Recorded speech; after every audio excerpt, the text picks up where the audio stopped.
Nah, bagaimana kalau penumpang tersebut lupa atau tidak melaporkan perangkatnya pada saat kedatangannya? Apakah masih bisa mendaftarkan IMEI-nya?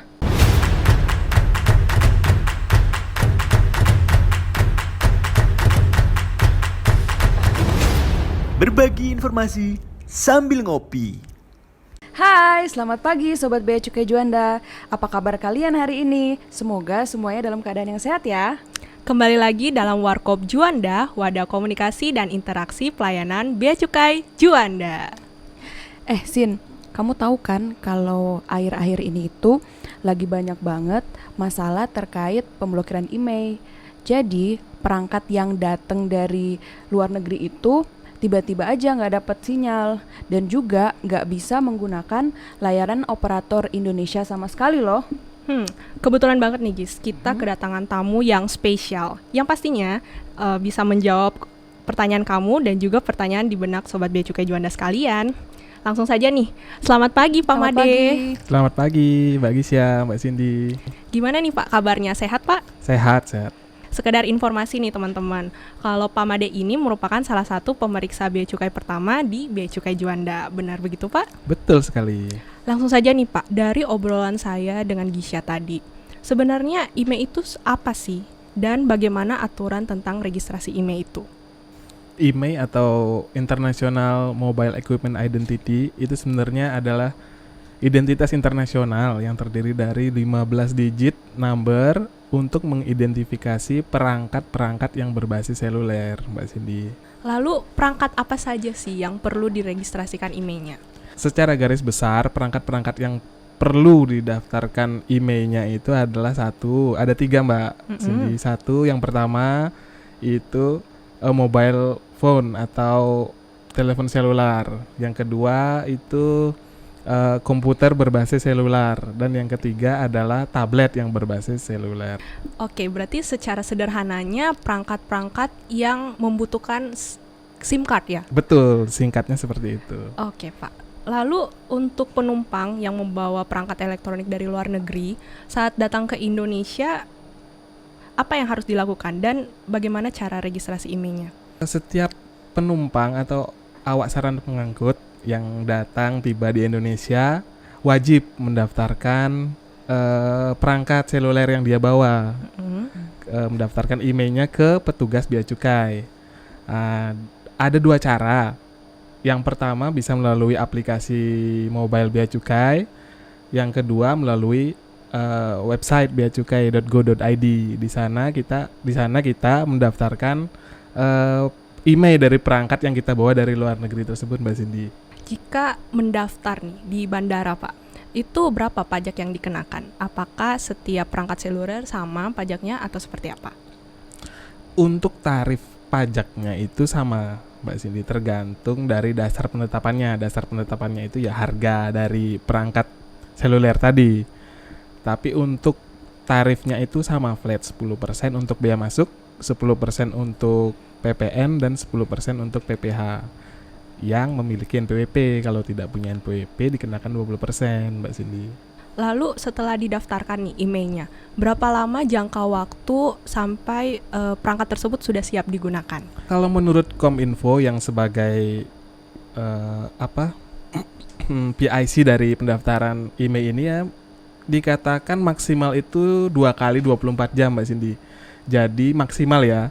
Tapi selama ini sih dari orang yang daftar itu bisa langsung dipakai kemudian setelah dia mendaftarkan terus dibayar pajaknya gitu. Nah, kalau tadi kan untuk penumpang yang sudah melaporkan perangkatnya pada saat kedatangan nih Pak. Nah, bagaimana kalau penumpang tersebut lupa atau tidak melaporkan perangkatnya pada saat kedatangannya? Apakah masih bisa mendaftarkan IMEI-nya? Masih bisa, Mbak Gisya. Jadi dari aturannya itu masih diberikan batas waktu sebanyak 60 hari ke depan. Jadi selama 60 hari itu seseorang itu masih bisa mendaftarkan perangkat seluler yang dia bawa dari luar negeri di kantor-kantor bea cukai terdekat gitu, Mbak Gisya. Kalau untuk persyaratannya nih Pak, apa saja yang perlu dibawa pada saat registrasi nanti? Yang pertama tentu saja perangkat telekomunikasinya yang akan didaftarkan itu ya Mbak, itu dibawa. Terus identitas diri, paspor dan KTP. dokumen pendukung seperti tiket, boarding pass atau dokumen sejenis lainnya, NPWP kalau ada, sama invoice atau juga dokumen sejenis yang bisa membuktikan harga dari perangkat telekomunikasi tersebut. Itu aja Mbak Gisya. Kalau untuk pajaknya nih Pak, apakah ada perbedaan antara yang mendaftarkan di bandara dengan yang mendaftarkan di kantor nih Pak? Kalau dari segi penetapan pajaknya sih tarifnya sama. 10% biaya masuk tadi, 10% PPN, 10% PPH untuk yang punya NPWP, yang nggak punya NPWP 20%. Cuman yang jadi pembedaannya itu di segi fasilitas pembebasannya. Kalau didaftarkan langsung di bandara, seseorang itu dapat pembebasan 500 USD berdasarkan peraturan pembawaan impor barang penumpang. Jadi kalau didaftarkan yang sudah terlewat, yang sudah keluar dari bandara atau pelabuhan, atau kita sebutnya kawasan pabean, nah itu nggak dapat lagi fasilitas pembebasan. Nah Pak, saya ada pertanyaan lagi nih. Bagaimana untuk TKI yang bekerja di luar negeri membeli handphone itu udah lama, bahkan sebelum IMEI itu berlaku di Indonesia. Lalu dia balik lagi ke Indonesia, itu apakah IMEI-nya masih bisa didaftarkan? Apa seperti gimana Pak? TKI yang sudah membeli perangkat selulernya di luar yang udah lama sekali terus baru dibawa kembali ke Indonesia, itu masih tetap bisa didaftarkan lagi Mbak Cindy. Jadi masih bisa didaftarkan lagi ketika dia datang langsung di petugas bandara, atau kalaupun terlanjur keluar masih tetap bisa didaftarkan di kantor terdekat tadi dengan jangka waktu 60 hari. Oke Pak, jadi kalau boleh saya simpulkan nih dari pembahasan kita bahwa penumpang yang datang dari luar negeri masuk ke Indonesia membawa perangkat elektronik perlu memberitahukan kepada petugas bea cukai di bandara.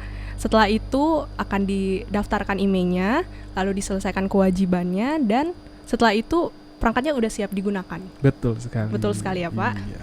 Dan juga untuk penumpang yang lupa atau tidak melaporkan perangkatnya pada saat kedatangannya di bandara, masih tetap bisa mendaftarkan IMEI-nya ya Pak? Masih bisa. Dengan cara datang ke kantor bea cukai terdekat dengan membawa persyaratan yang telah disebutkan tadi ya, benar Betul seperti itu? sekali Mbak Gisya. Baik Pak, ada yang ingin ditambahkan atau ada yang ingin disampaikan untuk Sobat Bea Cukai Juanda? Untuk Sobat BC Juanda semua, jangan lupa ketika pulang dari luar negeri dan membawa perangkat seluler yang belum didaftarkan IMEI-nya, langsung bisa daftarkan ke petugas bea cukai di bandara. Nah, untuk jelasnya bisa dibaca di Peraturan Direktur Jenderal Bea dan Cukai nomor 5 tahun 2020. Itu aja Mbak Cindy. Nah, itulah tadi bincang-bincang kita terkait ketentuan registrasi IMEI barang bawaan penumpang. Kita jadi lebih tahu dan paham ya Sin terkait ketentuan registrasi IMEI ini ya. Bener banget Gis, dan buat Sobat Bea Cukai Juanda, semoga semuanya udah paham ya terkait ketentuan IMEI ini. Jangan lupa di-share ke teman-temannya ya. Akhir kata, saya Cindy. Saya Gisya dan narasumber kita Pak Made. Sampai jumpa di podcast Bea Cukai Juanda selanjutnya. Bea Cukai Juanda, Ganas, generasi berintegritas.